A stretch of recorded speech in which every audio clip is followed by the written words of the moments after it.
तो question number 18 जो है हम डिस्कस कर रहे हैं, जिसमें दिया है particle of mass 100 gram is kept on the surface of a uniform sphere of mass 10 kg and radius 10 centimeter. Find the work to be done against the gravitational force between them to take the particle away from the sphere. तो सवाल कुछ इस तरीके का है कि आपके पास एक स्फीयर है और स्फीयर का आपको मास दिया हुआ है, रेडियस दिया हुआ है।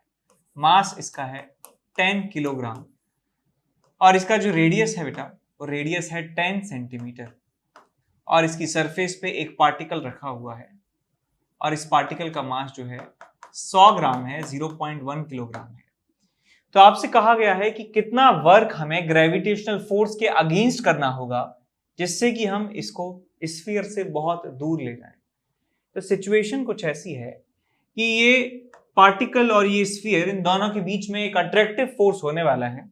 इस पार्टिकल के ऊपर एक अट्रैक्टिव फोर्स लग रहा होगा। हमें क्या करना है, हमें जबरदस्ती इस पार्टिकल को ले जाना है इनफाइनाइट तक, और जब भी पार्टिकल को हम दूर ले जाएंगे, इसके ऊपर ग्रेविटेशनल फोर्स लग रहा होगा, एफ ग्रेविटेशनल, तो हमें एक एक्सटर्नल फोर्स का प्रयोग करके, का इस्तेमाल करके हमें इसे वहां ले जाना है। तो आप देख सकते हैं कि एक्सटर्नल फोर्स जो है इस डायरेक्शन में है और पार्टिकल का डिस्प्लेसमेंट भी इस डायरेक्शन में है। तो work done by external agent की बात करूं तो वो पॉजिटिव आने वाला है। और यदि आप इतना ना भी सोचें तो भी कोई प्रॉब्लम नहीं है। आप बस एक फॉर्मूला याद रखिए कि work done by external agent जो होता है वो चेंज इन पोटेंशियल एनर्जी होता है, you final minus you initial.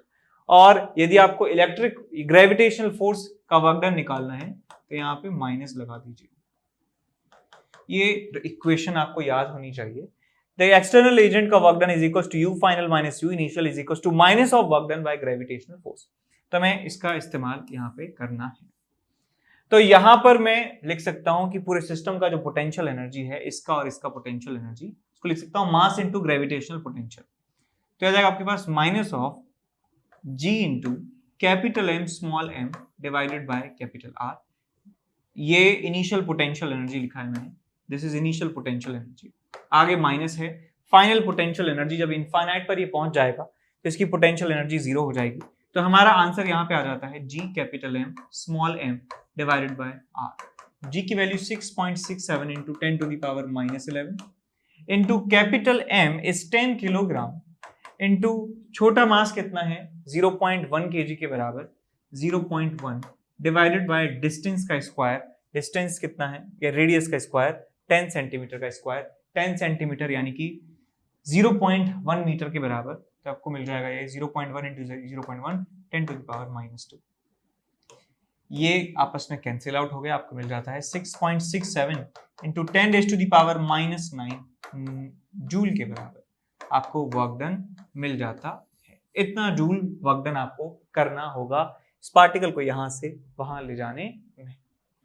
अब इसके बाद चलते हैं अगले सवाल की तरफ। अगले सवाल में दिया है कि किसी रीजन में ग्रेविटेशनल फील्ड दिया है E vector is equals to 5 newton पर kilogram I cap plus 12 newton पर किलोग्राम J कैप। ये ग्रेविटेशनल फील्ड आपको दिया है कि ग्रेविटेशनल फील्ड है आपके पास 5 I cap plus 12 J cap.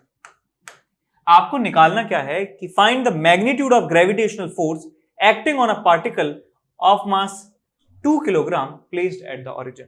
तो हम जानते हैं कि फॉर्मूला जो है फोर्स का वो होता है आपके पास small m into E vector, और मैग्नीट्यूड की बात करें तो मैग्नीट्यूड आप ले सकते हैं मास इंटू ग्रेविटेशनल फील्ड का मैग्नीट्यूड।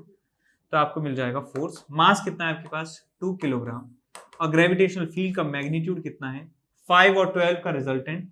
तो आपके पास 5 स्क्वायर प्लस 12 स्क्वायर का अंडर रूट 25 144 169 का 13। तो आपको मिल जाएगा 2 into 13 is equal to 26 newton के बराबर फोर्स आपको यहाँ पे मिल जाएगा 26 न्यूटन। इसके बाद सेकंड पार्ट इन्होंने पूछा है कि find the potential at points 12,0 and 0,5 if the potential at the origin is taken to be 0। तो यहाँ पे ओरिजिन जो है 0,0 जो है, यहाँ पे पोटेंशियल जो है बेटा 0 के बराबर है। पोटेंशियल 0। तो हमें 12,0 यानी कि यहाँ पर 12,0 पर आपको बताना है कि पोटेंशियल कितना होगा। इसको मैं V1 मान लेता हूँ। और आप यहाँ देखिए बेटा, इस पूरे रीजन में जो ग्रेविटेशनल फील्ड है वो 5i cap plus 12j cap के बराबर है। ग्रेविटेशनल फील्ड यदि यहाँ पे मैं ड्रॉ करना चाहूँ तो इस पूरे रीजन में 5 न्यूटन पर किलोग्राम ये ग्रेविटेशनल फील्ड इस तरफ है, और इस तरफ है कितना 12 न्यूटन पर किलोग्राम। ये ग्रेविटेशनल फील्ड है EY, और इसको EX कह सकते हैं। तो हमने एक बात पढ़ी थी कि ग्रेविटेशनल फील्ड या किसी भी फील्ड में यदि हम जाते हैं, फील्ड लाइंस की तरफ बढ़ते हैं, तो पोटेंशियल जो है डिक्रीज होता है। तो मैं यहां से यहां आता हूं, इस डायरेक्शन में चलता हूं, इलेक्ट्रिक फील्ड ग्रेविटेशनल फील्ड की डायरेक्शन में चलता हूं, तो पोटेंशियल घटना चाहिए। ये 0 है, यहां पे पोटेंशियल 0 से कम होना चाहिए। तो यहां समझ गए कि ये पोटेंशियल जो है definitely it would be less than 0। Negative potential हमें मिलने वाला है बिकॉज ग्रेविटेशनल फील्ड की डायरेक्शन में हम चल रहे हैं। दूसरी बात, यदि ग्रेविटेशनल फील्ड यूनिफॉर्म है, फील्ड यूनिफॉर्म है और फील्ड लाइंस की डायरेक्शन में जा रहे हैं, तो आप ये लिख सकते हैं कि V1 की जो वैल्यू है, V1 का जो मैग्नीट्यूड है, that will be equal to gravitational field into distance कितना चले हैं।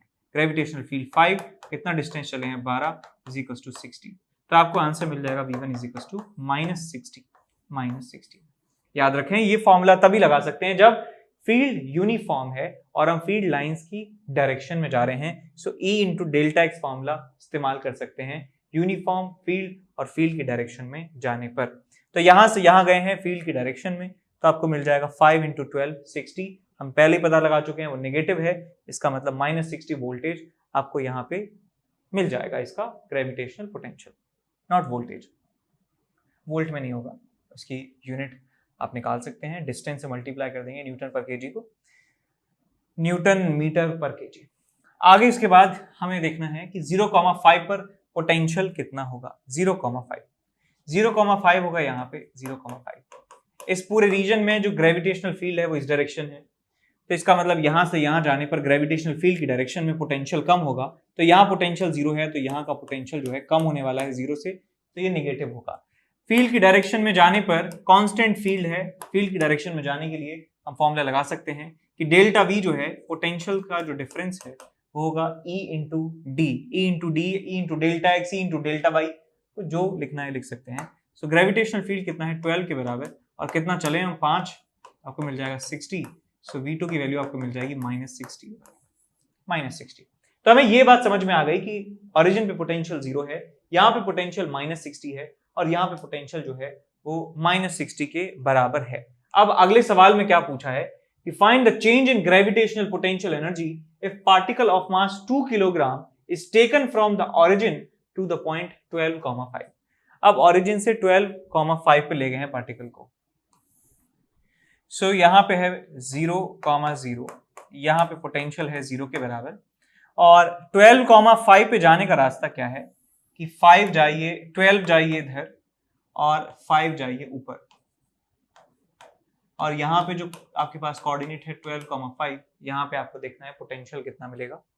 तो आप देखिए बेटा, यहाँ पे 0 पोटेंशियल था, यहाँ से यहाँ जाएंगे तो आपको -60 हो जाएगा पोटेंशियल, और यहाँ से यहाँ जाएंगे तो कितना हो जाएगा -120 वोल्ट। तो आपका पोटेंशियल इस जगह पे कितना हो चुका है -120 वोल्ट के बराबर। और आप यहाँ से देख सकते हैं कि यहाँ 0 पोटेंशियल, यहाँ -120 पोटेंशियल, तो जो आपको potential energy gravitational potential energy देखनी है तो आपको मिल जाएगा delta U is equal to Q delta V या M delta V। So mass कितना ले गए हैं 2 किलोग्राम, और पोटेंशियल में चेंज कितना है, फाइनल है -120, इनिशियल है 0, तो आपको मिल जाएगा -240 जूल के बराबर। ये पोटेंशियल एनर्जी में चेंज आएगा, delta U is equal to -240 joule. इसके बाद डी पार्ट सॉल्व करते हैं। Find the change in potential energy the particle is taken from 12,0 to 0,5। तो यहाँ पे देखिए पोटेंशियल कितना था -60, और यहाँ पे पोटेंशियल कितना है -60। सो सेम पोटेंशियल की जगह पर हम ले जा रहे हैं पार्टिकल को। यहाँ पोटेंशियल जितना था उतना ही पोटेंशियल यहाँ है, कोई भी पोटेंशियल में चेंज नहीं आया है, पोटेंशियल में कोई चेंज नहीं आया है, तो पोटेंशियल एनर्जी में भी कोई चेंज नहीं आएगा। Delta U is equal to Q delta V, और ये 0 के बराबर है तो ये 0 हो जाएगा, और पोटेंशियल एनर्जी 0 है तो हमारा आंसर भी 0 आ जाएगा। इसके बाद चलते हैं अगले सवाल की तरफ। तो क्वेश्चन नंबर 21 जो है हम डिस्कस कर रहे हैं, जिसमें दिया हुआ है the gravitational field in a region is 2i cap plus 3j cap. Show that no work is done by the gravitational field when a particle is moved on the line 3y plus 2x is equals to 5.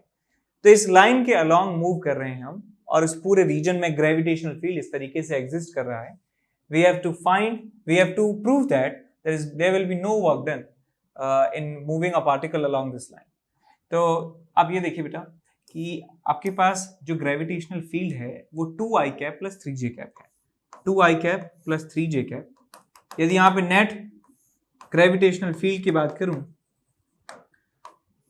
2i cap plus 3j cap, तो ये angle कितना आ जाएगा आपके पास tan theta is equal to 3/2। tan theta आपको मिल जाएगा 3/2। और इस लाइन का आप स्लोप निकालने की कोशिश करें। इस लाइन को आप लिख दीजिए y is equal to mx plus c की फॉर्म में, माइनस ऑफ 2/3x प्लस 5/3। तो इसको आप कंपेयर कीजिए y is equal to mx plus c, तो आपको यहाँ पे मिल जाएगा कि इस लाइन का जो स्लोप है वो माइनस ऑफ 2/3 के बराबर है। m is equal to minus of 2/3 और इसका जो स्लोप है m1 इज इक्वल टू 3/2 के बराबर है। m2 की वैल्यू माइनस 2/3 है।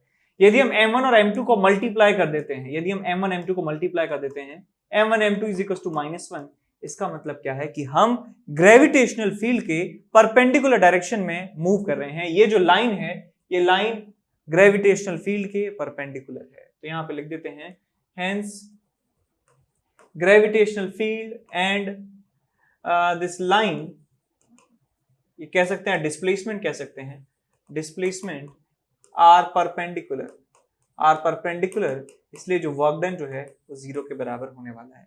वर्क डन जो है 0 के बराबर होने वाला है बिकॉज, और ऐसे भी कह सकते हैं कि ग्रेविटेशनल फील्ड के परपेंडिकुलर जो लाइन होती है, सरफेस होता है, वो इक्विपोटेंशियल सरफेस होता है। इक्विपोटेंशियल सरफेस का मतलब वहां पे हर जगह पोटेंशियल सेम होता है।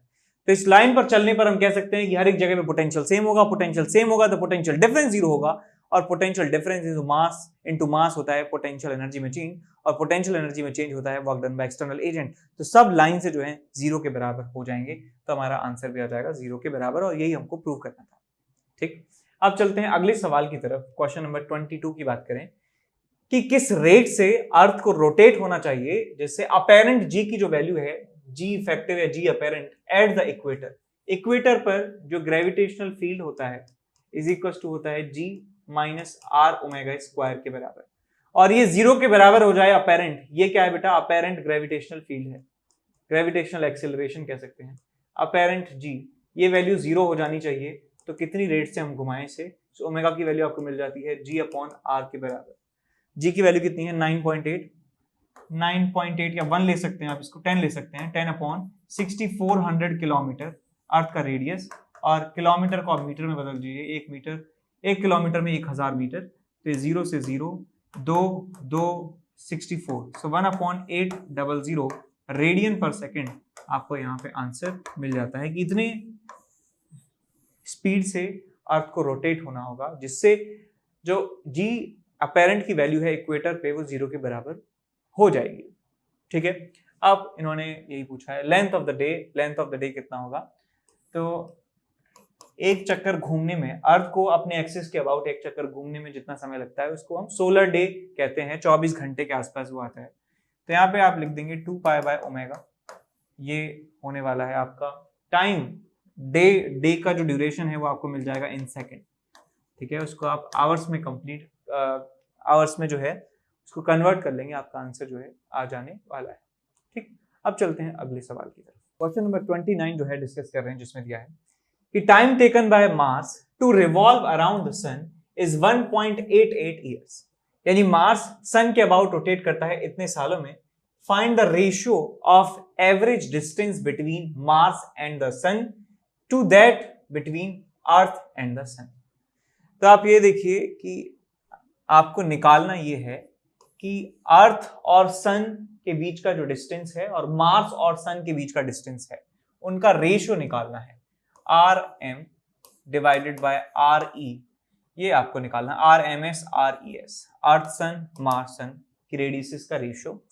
और हम ये बात जानते हैं कि सन के अबाउट एक इलिप्टिकल ऑर्बिट में घूमते हैं, और टाइम पीरियड का जो स्क्वायर होता है वो a का क्यूब के प्रोपोर्शनल होता है। तो मैं कह सकता हूं उनका जो ऑर्बिटल रेडियस है, उनके बीच का जो मीन डिस्टेंस है, उसके क्यूब के प्रोपोर्शनल होता है टाइम पीरियड का स्क्वायर।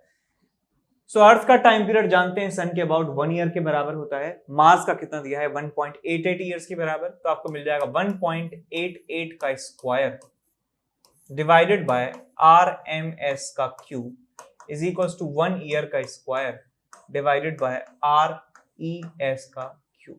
तो आपको यहां से मिल जाता है RMS बाय RES का whole cube is equal to RMS upon RES is equals to 1.88 का स्क्वायर। तो यहां से आपको RMS डिवाइडेड बाय RES की जो वैल्यू है वो मिल जाती है 1.88 रेज़ टू द पावर 2/3, और ये आता है अप्रोक्सीमेटली 1.5 के बराबर।